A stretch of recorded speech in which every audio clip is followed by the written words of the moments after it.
Mpaka unaitazama hii video inamaanisha kwamba unajua umuhimu wa TIN namba. Sasa leo nakwenda moja kwa moja kukuelekeza namna ya kupata TIN namba kupitia mtandao ama kupitia kifaa chochote kinacho access internet, ikiwa ni simu, kompyuta au kishikwambi.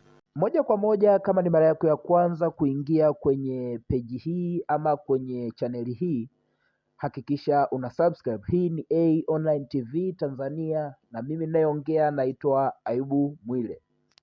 Karibu. Moja kwa moja tuendelee na somo letu hapa. Utaingia kwenye taxpayer.tra.go.tz.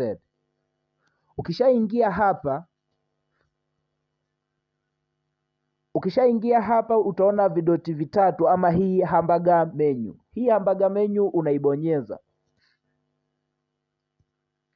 Kama utakuwa unasumbuka namna ya kuingia hapa, nitaacha linki hapo kwenye comment section. Kwenye comment ya kwanza kabisa utabonyeza hiyo linki. Ukishaibonyeza hiyo linki, utaenda moja kwa moja kwenye TRA ama TRA taxpayer portal. Bila kupoteza muda, tuendelee na somo letu. Utaingia hapa TIN registration. Baada ya hapo, ukishabonyeza registration, utaona haya maneno yana giza, haya yabonyeza, haya upande wa kulia, haya hayasomeki vizuri. Ukiyabonyeza hayo maneno, utachagua TIN application. Hasa TIN application, je, una namba ya NIDA ama hauna namba ya NIDA? Hapa juu kabisa hapa kwenye hili eneo wamekwambia TIN application without NIN. Hapa ni namba ya NIDA. TIN application with NIN, tunatumia TIN namba. Lakini pia kuna entity TIN application, hii kwa ajili ya makampuni na taasisi. Sisi tunadili na TIN namba ya kawaida hapa. Tutaingia TIN application. Ukishabonyeza TIN application, utashuka huku chini, utajaza NIDA namba yako.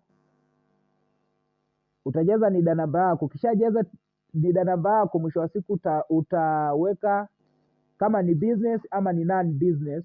Mfano kama una grow ni personal brand kupitia online, unaweza ukaweka business, lakini vizuri zaidi tumia non business. Ukishabonyeza proceed, tayari utakuwa umekusanya.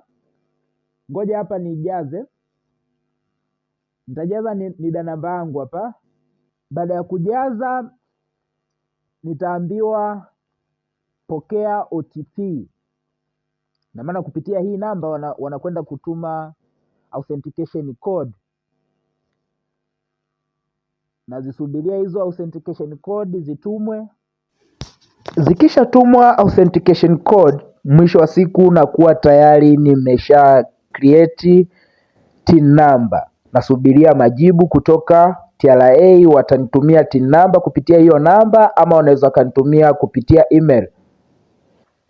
Baada ya kusema hayo, tutakuwa tumemaliza somo letu la leo. Usisahau kusubscribe, kucomment, kulike na kushare. Hii ni A Online TV Tanzania. Karibu sana. Mimi ninayeongea naitwa Ayubu Mwile.